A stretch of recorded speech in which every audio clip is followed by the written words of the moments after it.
What's up, everybody? This is the 10After7 podcast, episode 7. Today is Monday, April 27th, 2020, and we're coming off one of the best weekends because the sun was out and the NFL draft was here to save us. On Thursday, it kicked off at 5 p.m., business as usual. Called up the buddy, said, hey, let's get one of those Zoom links. So that's exactly what we did. We had the beers, we had the margaritas, and let it go. 4 hours of straight fun debating who's going to be the impact player in fantasy next year, who's going to make the Super Bowl winning pick if there is one. And you know who stole the show?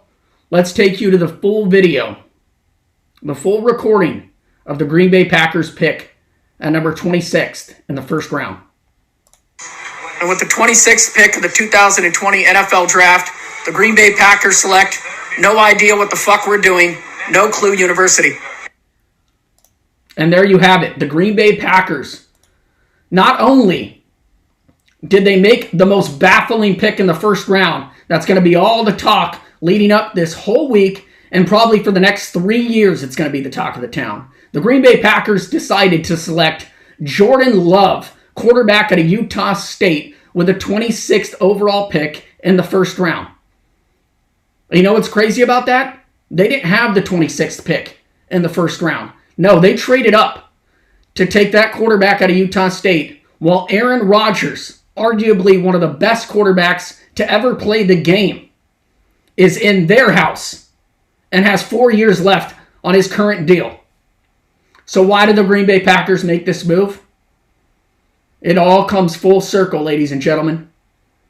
We witnessed it when Brett Favre was at the tail end of his Green Bay Packer career. The Packers front office decided, you know what? Aaron Rodgers is there, let's take him. That's the difference. Aaron Rodgers, we knew, was falling in that draft. And he fell right into the lap of the Green Bay Packers. Not the case with Jordan Love. He would have fell possibly into their lap a couple picks later, where they were, I think, the 30th pick. He would have fell to him. But no, they had to get their guy. And now, what do? I hate all the talk about, it's going to be the motivation that Aaron Rodgers needs. Jordan Love's going to push him to the next level. If Aaron Rodgers has a next level, I can't wait to see it. Because I already think he's one of the best. And I don't think it's going to take some 20-something-year-old quarterback from Utah State to come in and get any more out of him. The Green Bay Packers are openly cheating on Aaron Rodgers. And they do deserve to get bashed all week. Because here's the deal. You were one win away from the Super Bowl last year. The 49ers took it to you. Running back ran for 230-something yards, Mozart. Career game. When it counted. So, hey, we don't need to shore up our defensive line, even though the ball got ran straight up their ass. Let's take a QB that could sit behind Rodgers for 4 or 5 years. That's not what the Packers are thinking, though. The fact that they traded up for Jordan Love makes it that much more interesting and makes me believe that Aaron Rodgers is going to get traded from the Green Bay Packers in the next 2 to 3 years. If they want, best case scenario, they get one more Super Bowl out of Aaron Rodgers and say, deuces, you're out, see you later, we got our guy for the next 15 years, if it works out that way. You got lucky the first 2 times. Or, quite possibly, Jordan Love is going to take over that job, and that's not going to happen. That is not the scenario the Packers want or need. So they're either going to push Jordan out the door and hopefully get that second Super Bowl along with it, or after 3 years, they're going to go, you know what? We got one out of him. Same with Favre. We got one Super Bowl out of him. That's great. Kept our fans entertained. People kept coming to the games. We were relevant. Aaron, sorry. We got to start playing Jordan Love now. Because it's not going to come down to them paying Jordan Love to be a backup quarterback. Because if they do push this to the 4 or 5 year limit, they're either going to lose Jordan Love, which I don't believe is going to happen. They took him with that first round pick for a reason. They want him to play eventually. Or Aaron Rodgers, I hate to say it, people. I hate to say it. Because it shouldn't be this way. But I love the fact that we are full circle. Aaron Rodgers went through it. And I love it because I just came off reading Gunslinger, autobiography on Brett Favre. Aaron Rodgers is a personality that's not everyone's cup of tea. The first words uttered out of his mouth when he met Brett Favre at the facility when he was brought in was, "Hey, Grandpa." It's not going to go over too well, is it? Nope, not at all. From that point on, Brett Favre looked at him as just another guy. Hazed him, did the old helmet trick, pass it around to the teammates, thinking it's going to charity, everyone signs it. No, that was actually Aaron's actual helmet. So how does Aaron take that experience and go, you know what? I'm actually going to show Jordan Love some love. I don't think that's the case. I think Rodgers, over the years, has learned to respect Brett Favre, a legendary quarterback at that. And Aaron's competitive edge is going to treat Jordan Love the same way. And there were people on that Brett Favre team that literally had to pull Aaron Rodgers aside and say, "Hey, we know you're smart. We know you're the smartest dude in the room. Now shut the fuck up." So Rodgers kind of brought that upon himself. It'll be interesting to see how he handles Jordan Love and how Jordan Love's personality rubs off on those teammates and Aaron Rodgers in particular. But the Green Bay Packers, they stole the show for all the wrong reasons. But here's what I like about the draft. There's the teams at the top. We know the Cincinnati Bengals took Joe Burrow. We know Chase Young went to the Redskins.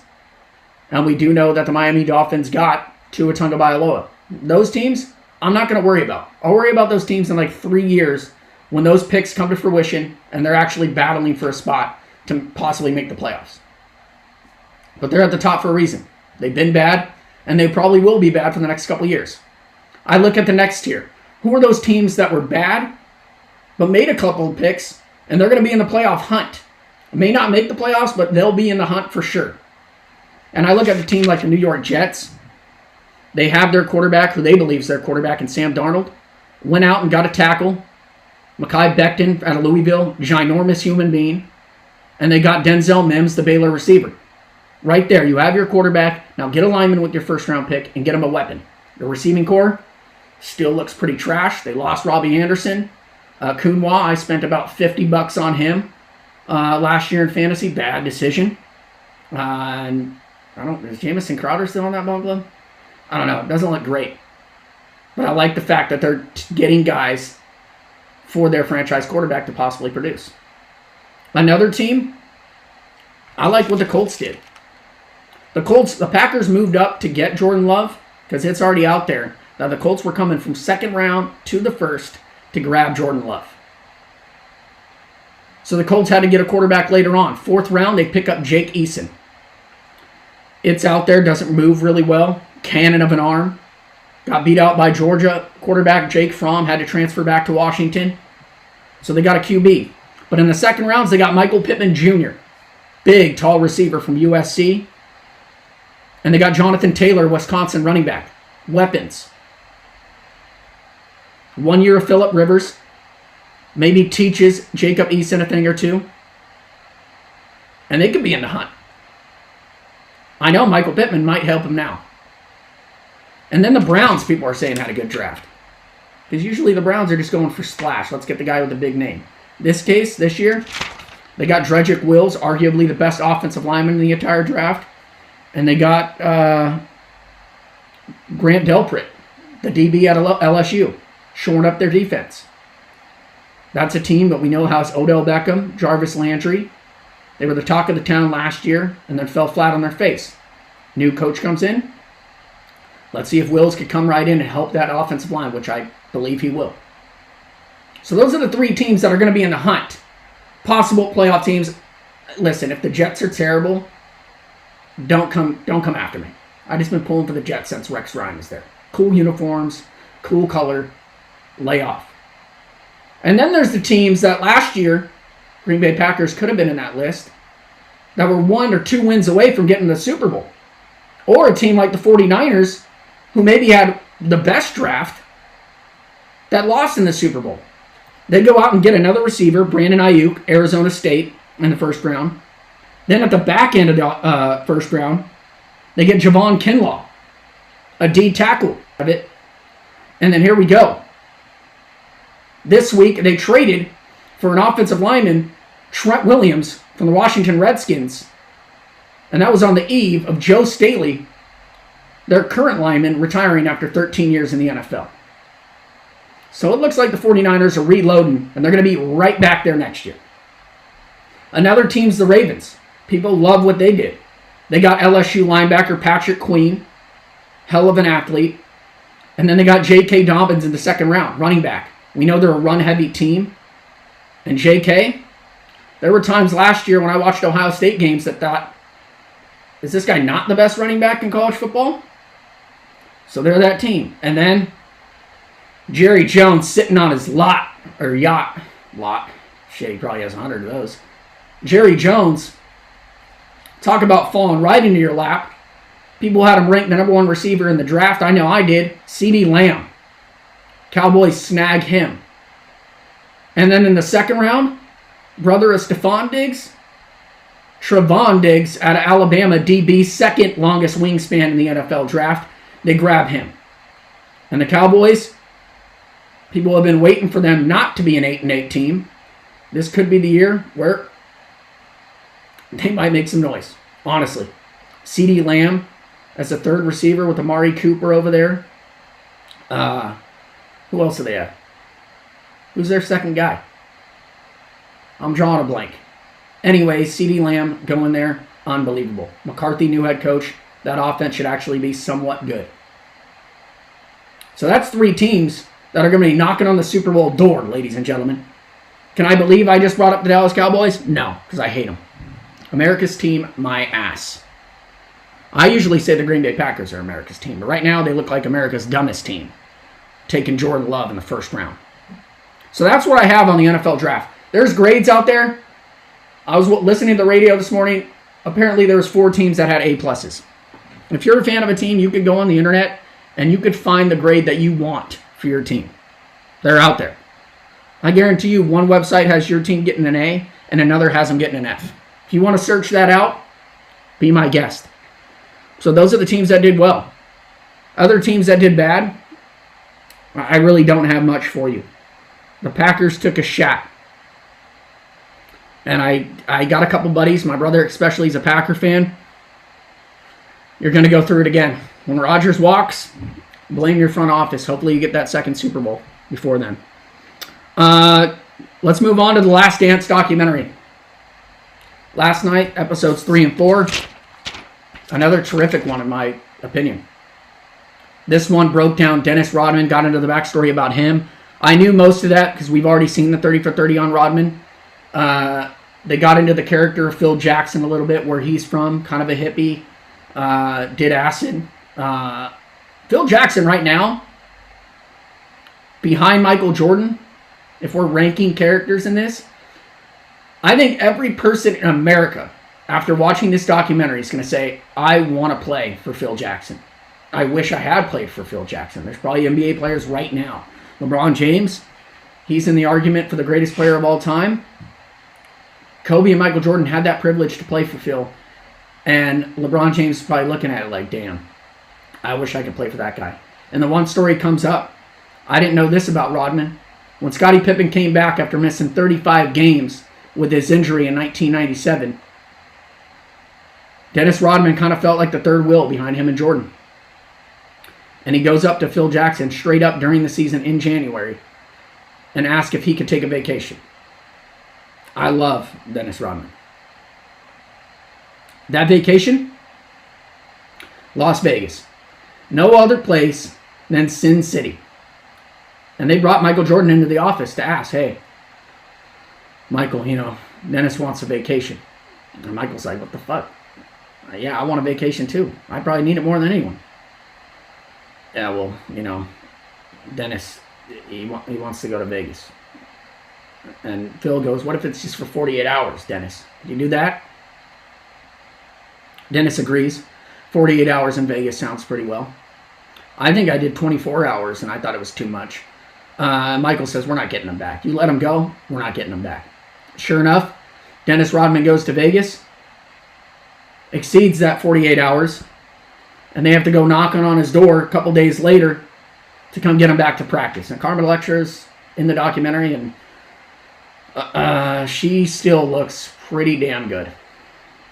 She is, growing up, she was one of the hottest girls I know, or not know, jeez, that'd be something.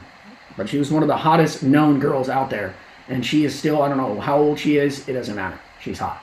Carmen Electra, Hall of Fame hot. So that story was wild. Jordan asking for a vacation during the season.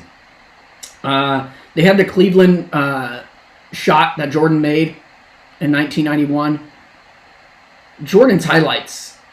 I know we've seen him over the years. Keep showing him. Keep showing him for the rest of the time. This guy hangs in the air for longer than I've seen anyone hang in the air. We saw Zion Williamson last year, and his highlights are he's one of the most explosive athletes, but Jordan's are just different. He no joke floats. Air Jordan is it's the nickname that makes most sense more than any nickname on earth. And how about Dennis Rodman's highlights in this? How many loose balls did that guy go for? And it was kind of cool hearing him talk about, we know how great of a rebounder is. The cool stat was, I think he had 7 games where he had 20-plus rebounds and 0 points. You want to make an impact in the game without scoring? Look no further. And his highlights, him tapping balls to each other. I mean, you just thought, what if this guy played volleyball? He'd be incredible. Well, the highlights that are coming back, especially for our generation not seeing it, pretty amazing. And that shot that I brought up against Cleveland, Jordan, no joke, was going up. Shot was going to be blocked. Kind of held it himself in the air and then nails it. And then, of course, a documentary dives deep into the Pistons-Bulls rivalry.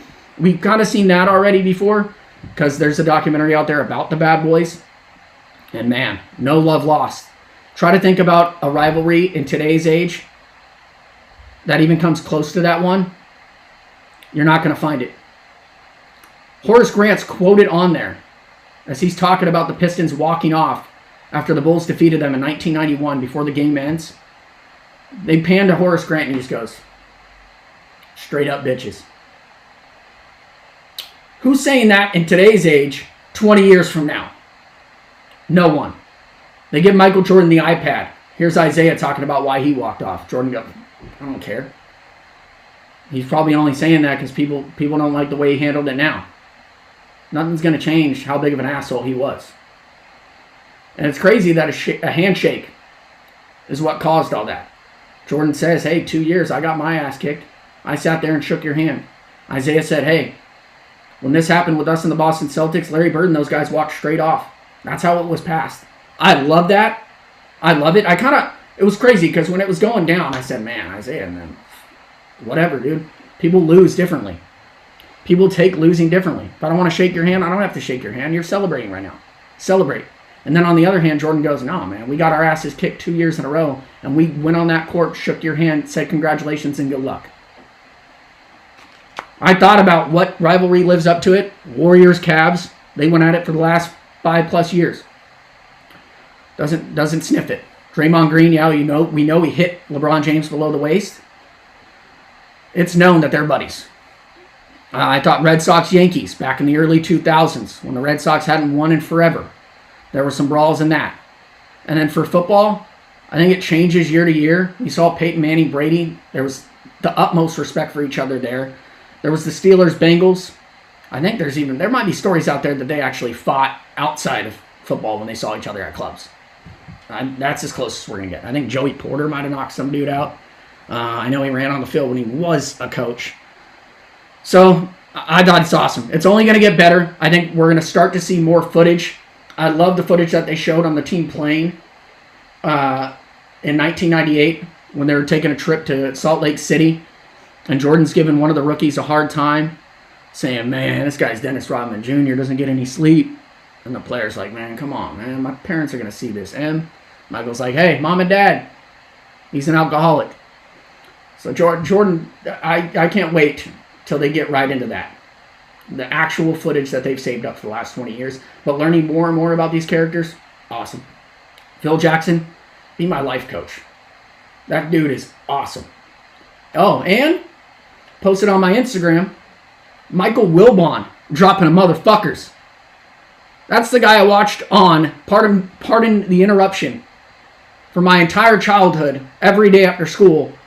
And he says, yes, Jordan dropped that go home motherfuckers, which was awesome. All the beat writers thought Cleveland Cavaliers were going to knock the Bulls out. Jordan knew every single one of them. He said, we got you, and then tonight we're going to finish you off. So he hits that shot, jumps up in the air, iconic fist jump. He's like 10 feet in the air at that point. And he yells, go home, motherfuckers, because all those beat writers counted him out in the first place. That's what I have for today. My dog's barking. I got to get out of here. Thank you for tuning into the 10After7 podcast. You can follow me on Twitter at 10After7 or on Instagram at 10_after7. Woo! Go Dodgers.